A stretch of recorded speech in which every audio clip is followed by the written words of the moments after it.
I got a question for you as a deer hunter that doesn't know nothing about this. Yeah. You went to 3 different setups. It's like, what do you look at? Is it all like map scouting or driving around scouting? Or like why do you pick where these blinds are? Mostly history, but to look at it, for us it's best to identify it from above, so to speak. And I guess you can get in a plane and fly, but it gives you a little bit of help to see somewhat of the perspective of what a duck sees. And from my, I guess, history in duck hunting, what I've seen is even in these fields that have been changed, it's like they hit old sloughs, different areas that have different depressions in the field. Even on a precision leveled or zero grade field, it seems like the same spots they hit are spots that were old sloughs. It's just something about what a duck thinks, I guess. I can't claim to figure them out, but that's what it seems to be.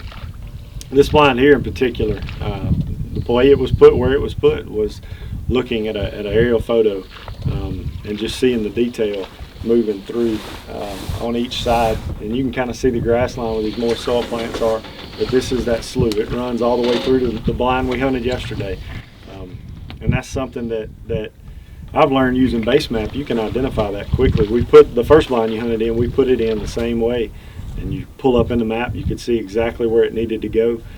You can find the area by looking at the ducks, but when you can pull it up and zoom in with that kind of detail, it gives you an idea of where exactly to put that pit blind, because your idea is to make it look like the levee and hide it.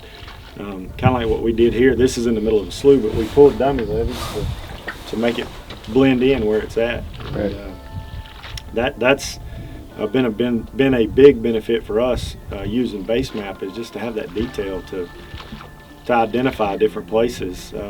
We also use it some in the timber. We've done a little different this year with our timber. Last year we did nothing but duck hunt out of it, but this year we actually did deer and duck hunt. And it's amazing how much detail you can find using the BaseMap app to see. Yeah, I could see how that'd be. To see holes in the timber, not only for duck hunting, but to go in and plant food plots. And we can double them up. We deer hunted these 2 sections early in the season. Actually killed a pretty good deer out of here. And then 2 weeks ago we decided to flood it, and we're using the same holes that we were trying to deer hunt for duck hunting.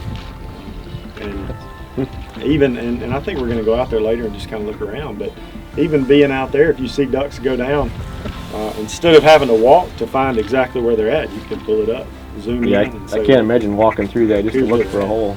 And it's not real bad walking that type of ground, but it's sure a whole lot easier to pull it up and look and say, hey, this is where they're at.